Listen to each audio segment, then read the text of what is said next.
Hello students, हम फिर आपके सामने हाजिर हैं फिजिक्स के एक नए टॉपिक के साथ। और आज अपना जो टॉपिक है वो है हाइड्रोजन स्पेक्ट्रम। जी हाँ students, hydrogen spectrum. Dear students, hydrogen spectrum की व्याख्या सबसे पहले वैज्ञानिक बॉमर ने की थी। जी हाँ, जिनके नाम से हम दूसरी श्रेणी बॉमर श्रेणी बोलते हैं। डियर स्टूडेंट्स, होता क्या है कि जब हाइड्रोजन परमाणु को बाहर से उपयुक्त ऊर्जा मिल जाती है, जब हाइड्रोजन परमाणु को बाहर से उपयुक्त ऊर्जा मिल जाती है तो हाइड्रोजन परमाणु के अंदर जो नाभिक है, नाभिक के पास वाली जो पहली कक्षा है, उस पहली कक्षा को बोलते हैं मूल अवस्था या ग्राउंड स्टेट, जिसमें इलेक्ट्रॉन नॉर्मली हाइड्रोजन परमाणु का इकलौता वारिस, इकलौता इलेक्ट्रॉन जो उस कक्षा में घूमता है। जब परमाणु को बाहर से उपयुक्त ऊर्जा मिल जाती है तो यह इलेक्ट्रॉन अपनी कक्षा को छोड़कर उच्च कक्षा में चला जाता है। उच्च किसी कक्षा में चला गया तो वहां पर ये 10 टू द पावर -8 10⁻⁻8 सेकंड तक ठहरकर सीधे वापस मूल अवस्था में या फिर मध्य की उच्च कक्षाओं से होता हुआ मूल अवस्था में लौट आता है। जब ऊपर से नीचे ये लौट के आता है, उच्च कक्षा से निम्नतम कक्षा में आता है, तो प्रकाश फोटान के रूप में ऊर्जा का उत्सर्जन करता है और इसी से हमको रेखीय स्पेक्ट्रम प्राप्त होता है। अब देखिएगा स्टूडेंट्स, इस चित्र को देखिए। सबसे पहले इस चित्र के माध्यम से ही ये सरल चित्र समझाया गया है। ये देखिए हाइड्रोजन परमाणु का नाभिक, जिसमें एक प्रोटॉन होगा, एक न्यूट्रॉन होगा और उसके बाहर की ये पहली कक्षा जो हमने रेड कलर की है 1 2 3 4 5 6 7 8, ये हमने उच्च कक्षाएं बना दी। जब परमाणु को बाहर से उपयुक्त ऊर्जा मिल जाती है तो ये इलेक्ट्रॉन अपने निम्नतम ऊर्जा स्तर से, मूल अवस्था से, अपनी ग्राउंड स्टेट से उच्च कक्षाओं में चला जाता है। और जब उच्च कक्षा में चला जाता है, ऐसी पोजीशन को बोलते हैं उत्तेजित अवस्था। और उत्तेजित अवस्था में लाने के लिए परमाणु को जो जिस विभव की जरूरत होती है उसको बोलते हैं उत्तेजन विभव। तो डियर स्टूडेंट्स, जब इलेक्ट्रॉन उच्च ऊर्जा स्तर में चला जाता है, फिर वो वहां से वापस अपनी मूल अवस्था में आता है। तो ये जरूरी नहीं है कि वो सीधा वापस अपनी मूल अवस्था में आ जाए। कभी होता क्या है कि वो ऊपर से किसी और कक्षा में आया, वहां से यहाँ आया, तो दूसरी कक्षाओं से होते हुए भी लौटकर अपनी कक्षा में आता है। जब इलेक्ट्रॉन डायरेक्ट अपने n बराबर 1 में आता है, निम्नतम ऊर्जा स्तर में आता है, तो डियर स्टूडेंट्स लाइमन सीरीज प्राप्त होती है। जब उच्च कक्षाओं से होता हुआ पहले दूसरे में आता है तब बॉमर श्रेणी, जब तीसरे में आता है तो पाश्चन, चौथे में ब्रैकेट और पांचवें में आता है तो फुंड सीरीज प्राप्त होती है। एक बार फिर समझ लीजिए डियर स्टूडेंट्स, जब हाइड्रोजन परमाणु को किसी बाहरी स्रोत से उपयुक्त ऊर्जा मिल जाती है तो हाइड्रोजन परमाणु का इकलौता इलेक्ट्रॉन उत्तेजित अवस्था में आ जाता है और अपनी मूल अवस्था को, अपनी मुख्य क्वांटम संख्या अर्थात कक्षा संख्या 1 को छोड़कर वह उच्च कक्षाओं में चला जाता है। उच्च कक्षा में वह 10 टू द पावर -8 सेकंड तक ठहरकर वापस या तो सीधे अपनी कक्षा में लौट आता है n बराबर 1 में मूल ऊर्जा स्तर में, या फिर मध्य की कक्षाओं से होता हुआ लौट कर आता है। ये बात निश्चित है कि यदि उत्तेजित अवस्था में गया है इलेक्ट्रॉन तो लौटकर आएगा जरूर मूल ऊर्जा स्तर में, लेकिन ये जरूरी नहीं है, ये निश्चित नहीं है कि सीधा ही मूल ऊर्जा स्तर में आए, बीच की ऊर्जा स्तर से होता हुआ भी अपने ऊर्जा स्तर में आ सकता है। तो इसको बोलते हैं उत्तेजित अवस्था। उत्तेजित अवस्था में परमाणु को लाने के लिए जिस विभव की जरूरत होती है उस विभव को बोलते हैं उत्तेजन विभव। डियर स्टूडेंट्स, एक बात और समझ लीजिए, यहीं पर आयनन ऊर्जा और आयनन विभव का भी जिक्र चलता है। जी हाँ स्टूडेंट्स, आयनन ऊर्जा और आयनन विभव। कभी कभी होता क्या है कि हम हाइड्रोजन परमाणु को इतना विभव दे देते हैं कि उसके इलेक्ट्रॉन के पास इतनी ऊर्जा हो जाती है कि वह अपनी कक्षा को छोड़कर n=1 को छोड़कर वह अनंत कक्षा में चला जाता है, अनंत को चला जाता है, फिर वापस लौटकर कभी नहीं आता है।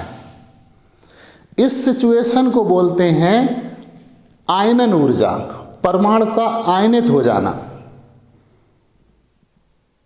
और इतनी ऊर्जा देने के लिए जिस विभव की जरूरत पड़ती है डियर स्टूडेंट्स, उसको बोलते हैं आयनन विभव। ऐसी सिचुएशन में इलेक्ट्रॉन उच्च कक्षा से होता हुआ बाहर निकल जाता है और तब हम बोलते हैं कि परमाणु जो है वो आयनित हो गया। डियर स्टूडेंट्स,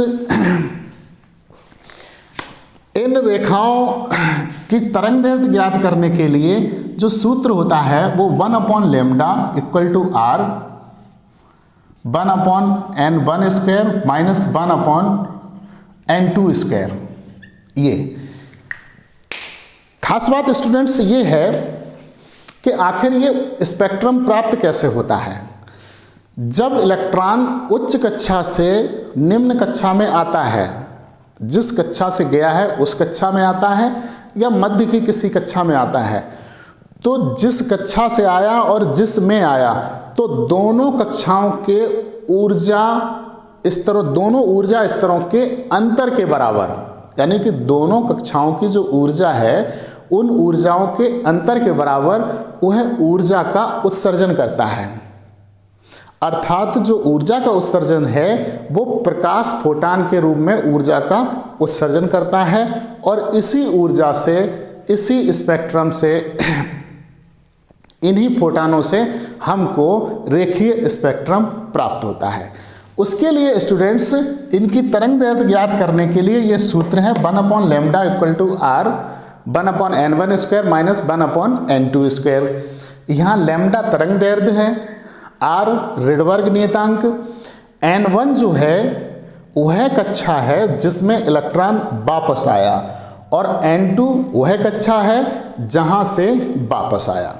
अब स्टूडेंट्स बात करते हैं पहली श्रेणी की, अर्थात लाइमन सीरीज की।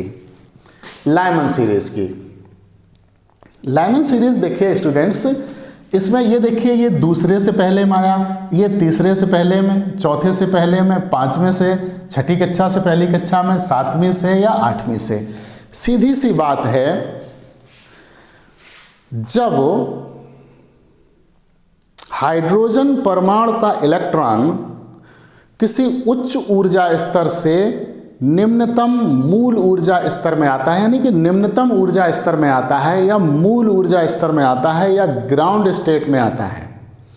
हाइड्रोजन परमाणु का जब इलेक्ट्रॉन उच्च ऊर्जा स्तर से अपने निम्नतम ऊर्जा स्तर में आता है, अर्थात मूल ऊर्जा स्तर में आता है, तब हाइड्रोजन स्पेक्ट्रम की रेखाएं परावैगनी भाग में प्राप्त होती हैं। देखिए स्टूडेंट्स, इस चित्र को हमने इस तरीके से सरल बनाया है। ये लाइमन श्रेणी, ये n=1 पहली कक्षा, ये देखिए 2 से 1 में, 3 से 4 से 1 में, इस तरीके से ये दिखाया है और ये लिखा है परावैगनी भाग। जब हाइड्रोजन परमाणु उत्तेजित अवस्था में होता है तो उसका इलेक्ट्रॉन उच्च ऊर्जा स्तर से जब मूल ऊर्जा स्तर में आता है, अर्थात निम्नतम ऊर्जा स्तर में आता है, तब स्पेक्ट्रम की जो रेखाएं होती हैं वो परावैगनी भाग में प्राप्त होती हैं। स्पेक्ट्रम की रेखाएं परावैगनी भाग में प्राप्त होती हैं और इनकी जो तरंग दैर्ध्य होती है डियर स्टूडेंट्स, हम इस सूत्र से ज्ञात कर सकते हैं। इसमें अभी हमने बताया था कि N1 क्या चीज़ है, जिस ऊर्जा स्तर में इलेक्ट्रॉन आया, और N2 वह है जिस ऊर्जा स्तर से आया। तो N1 इक्वल टू हो जाएगा इसमें क्या 1, और N2 इक्वल टू हो जाएगा 2, 3, 4, 5, 6, 7, 8 या डॉट डॉट डॉट अनंत, जहां से भी हो। अनंत से तो आएगा नहीं, जब अनंत पे चला जाएगा तो वहां से लौट के नहीं आएगा। यानी कि N1 बराबर 1 और N2 बराबर 2, 3, 4, 5, 6, 7, 8 कुछ भी हो सकता है। 3 से आएगा तो ये, 4 से ये, 5 से ये, 6 से ये। इस तरीके से स्टूडेंट्स लाइमन श्रेणी की हम तरंग दैर्ध्य ज्ञात कर सकते हैं। डियर स्टूडेंट्स, लाइमन श्रेणी की रेखाओं के खोजकर्ता वैज्ञानिक लाइमन के नाम पर ही इन रेखाओं से बनने वाली श्रेणी को हम लाइमन श्रेणी बोलते हैं। ये लाइमन श्रेणी। अब स्टूडेंट्स जिक्र करते हैं बामर श्रेणी का। बामर श्रेणी का डियर स्टूडेंट्स एक बात और समझ लीजिए, इस लाइमन श्रेणी में n बराबर 2 के लिए, कक्ष संख्या 2 के लिए, ये 2 से जो 1 में आता है, n बराबर 2 के लिए सबसे बड़ी तरंग दैर्ध्य 1216 एंगस्ट्रॉम प्राप्त होती है, तथा n बराबर इन्फिनेटिव के लिए सबसे छोटी तरंग दैर्ध्य, जिसे सीमा भी बोलते हैं, सीमा तरंग दैर्ध्य, वो होती है 9 से 12 एंगस्ट्रॉम। अब देखिए जिक्र करते हैं डियर स्टूडेंट्स बामर श्रेणी का। बामर श्रेणी कब प्राप्त होती है? देखिए स्टूडेंट्स, जब हाइड्रोजन स्पेक्ट्रम से बामर सीरीज हमको किस सिचुएशन में प्राप्त होती है, बात यह है बामर श्रेणी तब होती है जब हाइड्रोजन परमाणु उत्तेजित अवस्था में होता है, तो इसके इलेक्ट्रॉन उच्च ऊर्जा स्तर में चले जाते हैं। उच्च ऊर्जा स्तर से इलेक्ट्रॉन दूसरे ऊर्जा स्तर में आता है। देखिए स्टूडेंट्स, ये पहली कक्षा में आया तो लाइमन श्रेणी, और ये दूसरी कक्षा, ये देखिए ये कहाँ आ रहा, उच्च ऊर्जा स्तर से दूसरी कक्षा में। जब उच्च ऊर्जा स्तर से दूसरे ऊर्जा स्तर में आता है, तब जो श्रेणी प्राप्त होती है, तब जो रेखाएं प्राप्त होती हैं, तब जो स्पेक्ट्रम प्राप्त होता है डियर स्टूडेंट्स, वो प्राप्त होता है दृश्य भाग में। जी हाँ स्टूडेंट्स, विजुअल एरिया में। ये देखिए, ये n बराबर 2, ये देखिए 3 से 2 में आया, 4 से 2, 5 से 2, 6 से 2, 7, 8, किसी से भी। जब उच्च ऊर्जा स्तर से इलेक्ट्रॉन कक्षा संख्या 2 में आता है, n बराबर 2 में आता है, तब जो स्पेक्ट्रम की जो रेखाएं प्राप्त होती हैं वो दृश्य भाग में प्राप्त होती हैं। इनकी तरंग दैर्ध्य के लिए डियर स्टूडेंट्स अभी हमने बताया था कि इस सूत्र में N1 क्या चीज़ है, जिस कक्षा में इलेक्ट्रॉन आया, तो N1 बराबर तो हो जाएगा 2 और N2 बराबर हो जाएगा 3, 4, 5, 6, 7, 8, कुछ भी हो सकता है। इस श्रेणी में भी डियर स्टूडेंट्स वही बात है कि n बराबर 3 के लिए सबसे बड़ी तरंग दैर्ध्य 65-63 एंगस्ट्रॉम, और अनंत के लिए सबसे छोटी तरंग दैर्ध्य 3646 एंगस्ट्रॉम प्राप्त होती है। इन रेखाओं के खोजकर्ता बामर, इन रेखाओं के खोजकर्ता बामर के नाम पर ही इन रेखाओं से बनने वाली श्रेणी को बामर श्रेणी कहते हैं। हालांकि हम आपको बता चुके हैं वैज्ञानिक बामर ने ही सबसे पहले हाइड्रोजन स्पेक्ट्रम की व्याख्या की थी। अब देखिए डियर स्टूडेंट्स, लाइमन हो गई, बामर हो गई। अब बात करते हैं पाश्चन श्रेणी की। देखिए स्टूडेंट्स, ये नाभिक के पास वाली ये पहली कक्षा, ये दूसरी, और ये रही आपकी तीसरी कक्षा। सीधी सी बात है, जब हाइड्रोजन परमाणु का इलेक्ट्रॉन उच्च ऊर्जा स्तर से तीसरे ऊर्जा स्तर में आता है, तब जो स्पेक्ट्रम की रेखाएं प्राप्त होती हैं वो प्राप्त होती हैं अवरक्त भाग में। ये देखिए दोनों चित्र एक ही हैं, बस इसको ओरिजिनल रूप में दिखाया गया है, इसमें थोड़ी सी कल्पना कर ली गई है। इसमें नाभिक और कक्षाएं विधिवत रूप से दिखाई गई हैं, इसमें केवल ऊर्जा स्तर मान लिए हैं, उन्हीं हिसाब से उनको आरेखित कर लिया गया है। ये n बराबर 3, ये देखिए 4 से 3 में, ये 5 से 3 में, 6 से 3 में, इस तरीके से। जब उच्च ऊर्जा स्तर से इलेक्ट्रॉन तीसरे ऊर्जा स्तर में आता है तो डियर स्टूडेंट्स जो हाइड्रोजन स्पेक्ट्रम की जो रेखाएं हैं वो अवरक्त भाग में प्राप्त होती हैं, और इनकी जो तरंग दैर्ध्य ज्ञात करने के लिए जो सूत्र है वो सभी में डियर स्टूडेंट्स एक ही है। n1 इसमें कितना हो जाएगा 3, क्योंकि हम आपको बता चुके हैं n1 वो होता है जिसमें इलेक्ट्रॉन आता है, और n2 कितना होगा 4, 5, 6, 7, 8 कुछ भी हो सकता है। इनके लिए भी डियर स्टूडेंट्स वही बात है कि n बराबर 4 के लिए पाश्चन श्रेणी की सबसे बड़ी तरंग दैर्ध्य 18,735 एंगस्ट्रॉम और अनंत के लिए सबसे छोटी तरंग दैर्ध्य 8,196 एंगस्ट्रॉम प्राप्त होती है। इन रेखाओं के खोजकर्ता पाश्चन के नाम पर ही इन रेखाओं से बनने वाली श्रेणी को पाश्चन श्रेणी कहते हैं। अब डियर स्टूडेंट्स बात करते हैं ब्रैकेट सीरीज की, इसकी ब्रैकेट सीरीज। देखिए स्टूडेंट्स, ये नाभिक, ये पहली कक्षा, ये दूसरी, ये तीसरी, ये चौथी। बड़ी स्पष्ट सी बात है, जब हाइड्रोजन परमाणु का इलेक्ट्रॉन उच्च ऊर्जा स्तर से चौथे ऊर्जा स्तर में आता है।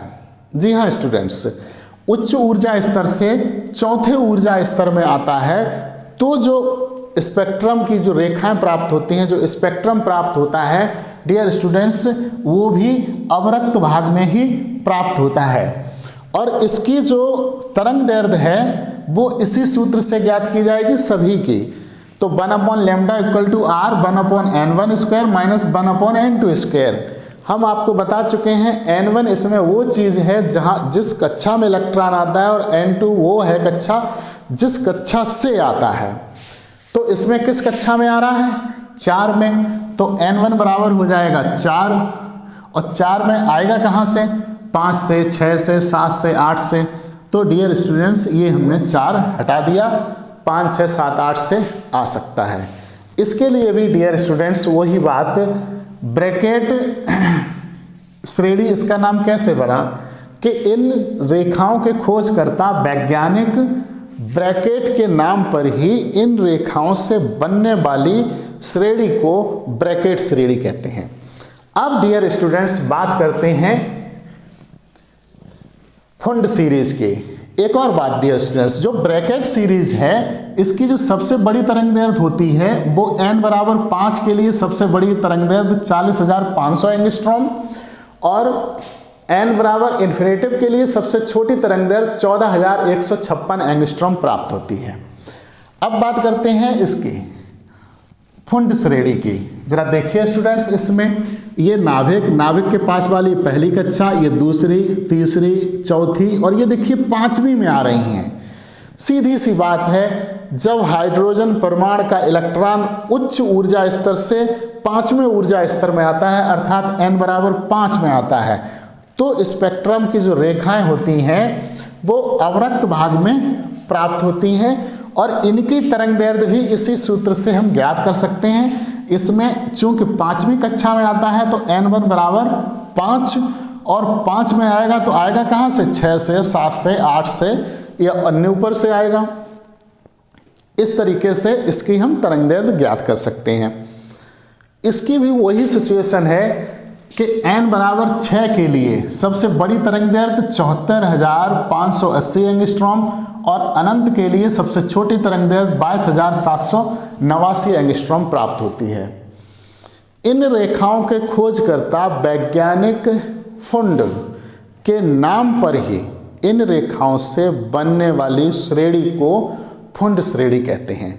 डियर स्टूडेंट्स, एक बात और इसमें समझ लीजिए, बामर सीरीज में बामर सीरीज सबसे ज़्यादा महत्वपूर्ण सीरीज है, क्योंकि इस हाइड्रोजन स्पेक्ट्रम के खोजकर्ता भी वैज्ञानिक बामर ही थे। इसमें खास बात देखिए कि जब उच्च ऊर्जा स्तर से दूसरे ऊर्जा स्तर में इलेक्ट्रॉन आता है, तब जो स्पेक्ट्रम प्राप्त होता है वो दृश्य क्षेत्र में प्राप्त होता है, और इसके खोजकर्ता थे बामर। देखिए n बराबर 3 से जब n बराबर 2 में आता है तो डियर स्टूडेंट्स इसको बोलते हैं H अल्फा। जब n बराबर 4 से n बराबर 2 में आता है तो इसको बोलते हैं H बीटा।